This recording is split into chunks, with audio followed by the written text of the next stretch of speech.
నిన్ను నిన్నుగా ప్రేమించుటకు నీకోసమే కన్నీరు నించుటకు నేనున్నానని నిండుగా పలికే తోడుకరుండిన అదే భాగ్యము, అదే స్వర్గము. హాయ్ అండి, హలో అండి, హాయ్ హాయ్ హాయ్ అండి. ఈ పాట ఏంటి విషయం అంటే దువ్వాడ శ్రీనివాస్ అనే దువ్వాడ శ్రీను, దివ్యల మాధురి గారు, వీళ్ళిద్దరి ప్రేమ పరిపక్వతలో పరిపూర్ణంగా నిండిపోయింది. అసలు మొత్తం ప్రపంచం చాలటలేదు వీళ్ళ ప్రేమను నింపటానికి. ఏంటంటే నిజంగాను చాలా లవ్లెస్నెస్తో బాధపడుతున్నాడు అని మనం మొన్న ఇంత క్రితం వీడియోస్లో చేసుకుని చెప్పుకున్నాం కదా. అయితే ఈయన మాత్రం ఏంటంటే పాపం ఈయన ప్రేమని, ఈయన సేవా కార్యక్రమాలని, ఈయన ధైర్య సాహసాలని మెచ్చుకుని పాపం ఏంటంటే ఒక గొప్ప ఒక యూనివర్సిటీ అట, అది డే స్ప్రింగ్ యూనివర్సిటీ అండి. అదేదో మరి నేను ఎప్పుడు కొత్తగా వినలేదు, నేను కొత్తగా వింటున్నాను ఇప్పుడు, ఇంతకు ముందు ఎప్పుడు వినలేదు. అయితే బహుశా ఏంటంటే ఇదేదో సీజను ఫెలిసిటేషన్ల సీజన్ అయి ఉంటుంది. మొన్న పాపం చిరంజీవి గారు మెగాస్టార్ పాపం, ఆయన పెద్ద నటుడు, ఆయన్ని పిలిచి ఆయన్ని అక్కడ లండన్కి, అక్కడ యూకేకి పిలిచి వాళ్ళు ఎవరో బ్రిడ్జ్ ఇండియా వాళ్ళు కూడా అట్లాగే అచీవ్మెంట్, ఏదో లైఫ్ టైం అచీవ్మెంట్ అవార్డు ఇచ్చారు. పైగా పార్లమెంట్లో కూర్చోబెట్టిచ్చారు. పార్లమెంట్ ఇచ్చిందని మన వాళ్ళందరూ బాగా డబ్బాలు కొట్టుకున్నారు, బాగా చక్కగాను.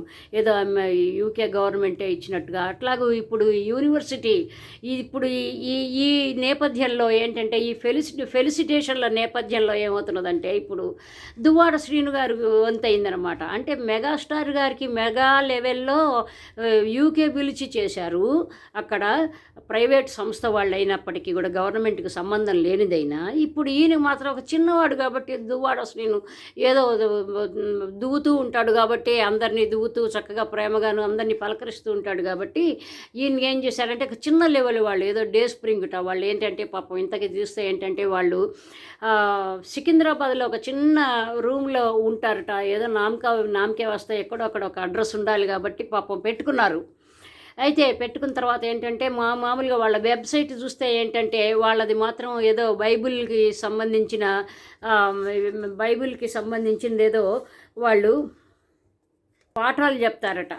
అది మాత్రం ఉన్నది. కానీ ఏంటంటే ఇప్పుడు దువ్వాడ శ్రీనివాస్కి మాత్రం ఏంటంటే చాలా బంపర్ ఆఫర్ ఇచ్చారు. మరి ఏంటి ఎలా ఇచ్చారో ఏంటో మరి మనకు తెలియదు కాబట్టి ఏంటంటే సరేలేండి, ఎవరైనా చిన్నవాళ్ళే చితకవాళ్ళు ఇస్తారు, దానిలో ఏముంది. కానీ అయితే పాపం ఎప్పుడు ఎమ్మెల్యే అవని దువ్వాడ శ్రీనివాస్ పాపం ఎప్పుడు గెలవని 5-6 సార్లు 4-5 సార్లు ఆయన ఎప్పుడు గెలవలేదు. అయితే చివరికి ఏంటంటే జగన్మోహన్ రెడ్డి గారు ఆయన కంటపడి ఆయన ఏదో చాలా ఆశలు పెట్టుకుని అచ్చెన్నాయుడు మీద పెద్ద బ్రహ్మాండమైన పోటీ ఇస్తాడు అని, ఏదో అచ్చెన్నాయుడు మీద ఏదో చాలా గొప్ప చేస్తాడు అని గొప్పగా పెద్ద పోటీ ఇస్తాడు అనుకుంటే, నిజంగాను జగన్మోహన్ రెడ్డి గారి ఆశలన్నీ అడి ఆశలు అయిపోయినట్టుగా ఉన్నాయి. ఏం లేదు, ఇది ఎమ్మెల్సీ ఏదన్నా చెయ్యరా బాబు, చెయ్యండి చెయ్యయ్యా బాబు, అదిగో మనకు అచ్చెన్నాయుడికి అచ్చంగా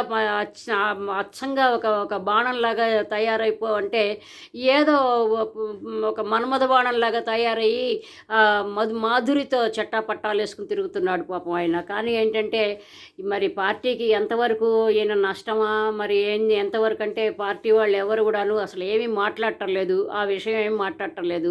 తేలు కుట్టిన దొంగల్లాగా ఉన్నారు మొత్తం వైసీపీ వాళ్ళందరూ. కానీ ఏంటంటే ఇప్పుడు మాత్రం ఈయన డాక్టరేట్ మాత్రం ఈ యూనివర్సిటీ ఇచ్చిందిట. ఎప్పటికీ కూడాను ఆయన ఎప్పుడు కూడాను అలవాటుగా పెట్టుకుని ఆ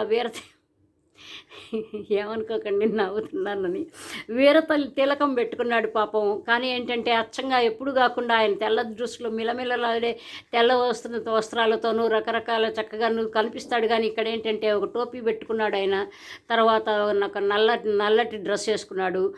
ఇదంతాను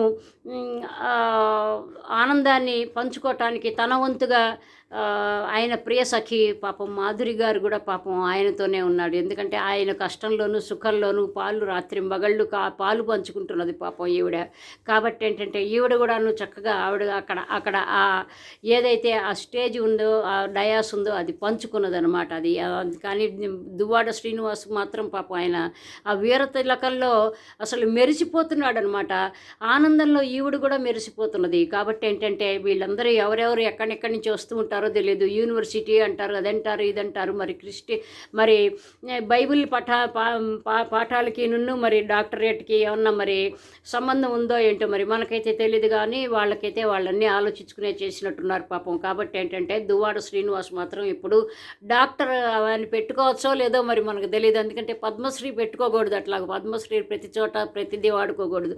అట్లాగే ఈ డాక్టరేట్ కూడా మరి ఏమన్నా డాక్టర్గా పెట్టుకోవచ్చా, డాక్టర్ దువ్వాడని పెట్టుకోవచ్చా లేదు అంటే అది మరి వాళ్ళు ఏం చెప్పారో లేదో మరి మనకు తెలియదు. కానీ ఇక రాబోయే కాలమే ఉంటుందన్నమాట. కానీ ఏంటంటే ఇప్పటికైనా పాపం నిన్నుగా ప్రేమించుటకు, నీకోసమే కన్నీరు నించుటకు నేనున్నానని నిండుగా పలికే తోడుకొరుండిన అని పాపం మాధురి ఆయన జీవితంలోకి వచ్చిన తర్వాత అన్ని ఆనందాలు, ఎన్నెన్నో రకరకాల ఆయన డ్రామాలు, చిన్న చిన్నవి నాటికలు అట్లాంటివి కూడా వేస్తూ కొన్ని రీల్స్ కనిపిస్తున్నాయి అన్నమాట. బహుశా రీల్స్ చేసే మాధురి పాపం ఎన్ని మురిపెంగాను చక్కగా ముద్దుగా చక్కగా ఆయన్ని కూడా తీసుకొచ్చి ఆయన చేత ఏమన్నా చేయిస్తున్నది. ఒక చిన్న పిల్లతో మొన్న మా మధ్య ఒక రీల్ చూశాను అనమాట. దాని గురించి మళ్ళీ ఎప్పుడన్నా మాట్లాడుకుందాం. కానీ ఇప్పుడైతే మాత్రం ఏంటంటే దువ్వాడ శ్రీనివాస్కి మాత్రం డాక్టరేట్ వచ్చిందిటండి, సేవలో వచ్చిందిటండి బాబోయ్. అసలు ఆయన సేవకు గాను మెచ్చి ఆయన అన్ని చాలా చక్కటి విశిష్ట సేవలను అందించినందుకని ఆయనకి డాక్టరేట్ ఇచ్చారట. మనం మహానుభావులు. సరే అయితే మనమందరం కూడాను ఆనందించాలన్నమాట. నేను జనరల్గా అందరికీ నా ఫ్రెండ్స్కి నేను చెప్పే విన్నపం ఏంటంటే, నేను సరదాగా నాకు ఇట్లాంటివన్నీ చూసినప్పుడు నాకు పాటలు గుర్తొస్తూ ఉంటాయి. పాటల్లోనే నేను లీనమైపోతూ ఉంటాను. నా ప్రపంచంలో నేను లీనమైపోతూ ఉంటాను. నాకు అసలు మామూలు మనుషులతో దేంతో సంబంధాలు ఉండవండి నాకు అసలు. కాబట్టి నేనంతా ఒక కామెడీగా ఒక హ్యూమరస్గా తీసుకుంటూ ఉంటాను. కాబట్టి నాకు ఈ దువ్వాడది కూడా మాత్రం చాలా గొప్పగా అనిపించింది. ఒక పాట కూడా గుర్తొచ్చింది. అందుకని డాక్టర్ చక్రవర్తిలో పాట పాపం నిజంగాను అంత ఆనందంగా పాడిన పాపం ఆ ఘంటసాల గారి పాటను ఒకసారి గుర్తు చేసుకుని మీకు కూడా నేను ఒకసారి మీతో కూడా పంచుకున్నాను. ఇంకో మంచి టాపిక్తో మళ్ళీ కలుద్దాం. బాయ్ అండి. Love you all. బాయ్.